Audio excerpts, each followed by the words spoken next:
Hello again. Today we are opening up our printing center and I have a very exciting lesson to show you guys. I think you'll really like it. It is painting or printing with our fingers. Oh, one's already dirty. I've been practicing. A print is when you're able to reproduce something multiple times and it is an image is transferred. And there's different ways to transfer an image with printing.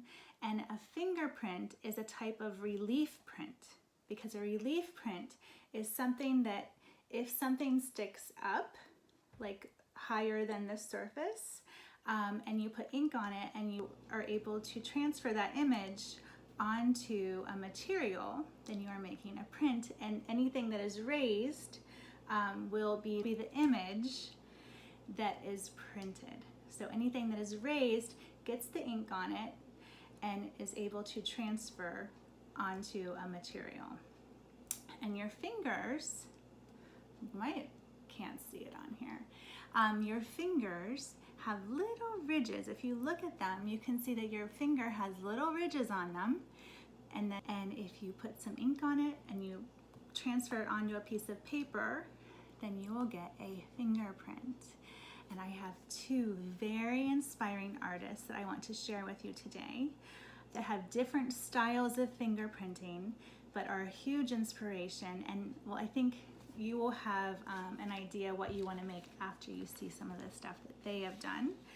The first one, his name is Ed Emberly, and he has lots of books. He's an American artist. He makes kids books because he believes that anyone can draw. And so he makes these wonderful books, and I know I have a couple of them in the art room that I've taught you guys how to do drawing with in kindergarten. But here he has some fingerprinting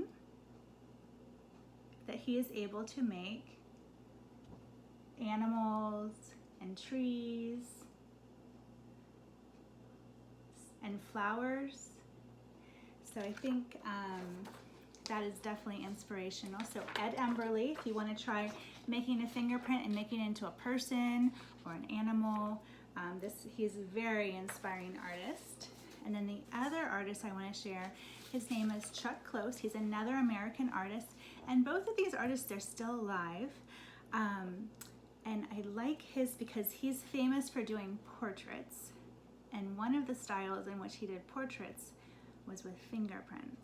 I think he called it like finger painting, and using different amounts of ink, or sometimes the pinky or just the tip of the pinky, different sizes, he was able to achieve a likeness.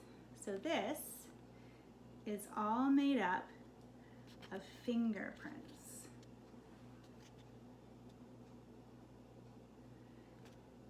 And so he was able to make a portrait out of fingerprints. I don't know if you want to get that fancy, but I did play around, and I want to show you how you can also do fingerprinting at home. All right, the first way I'm going to show you how to make a fingerprint. You do not need an ink pad. All you need are fingers and a marker, a washable marker. This is the simplest way to make a fingerprint, and you will guaranteed to get very colorful fingers after this.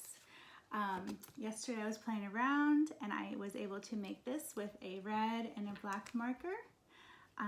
So what you need to do, take your finger, take your marker, and everyone around you might think you're crazy, but all you're gonna do is you're gonna color your finger in. Make sure you get a good shape on there, nice strong color, and then before it dries, washable markers do take a little bit longer to dry, so that's good. Then you're just going to go ahead and make your fingerprint. Okay, so that was a great way to do fingerprinting at home with just markers and your fingers. If you would like to get a little bit more fancy, and you have a sponge available and either some paints at home or some food coloring, then you can make your own ink pad. To make an ink pad, you're gonna need a sponge, and I actually put mine on a plate also, just so it kind of has a surface that won't get messy. This sponge is a little bit damp, and you're gonna take some food coloring, and you're just going to drop a little bit of food coloring, like maybe 3 or 4 drops, onto your sponge. I already have that one done. You're gonna press your finger onto the sponge, and then you're going to be able to make a print. So here's another one. So you're gonna be able to just press it onto the paper, and that is a great way to make a fingerprint. And I like the ink pad. I like being able to use an ink pad, because if you do have a sponge, instead of having to color your finger after each time you use, you make a print, you're just able to just press it onto the sponge, and it's just a lot faster. So food coloring works great, but one of my other things that I found to be super fun is if you have paint and a sponge, a damp sponge, then you can use different colors that maybe you couldn't get from food coloring. So this one I used different colors. I had green and pink and black and white, and all I did is I took that damp sponge and I just dropped some, all 5 colors, or however many you have, onto the sponge.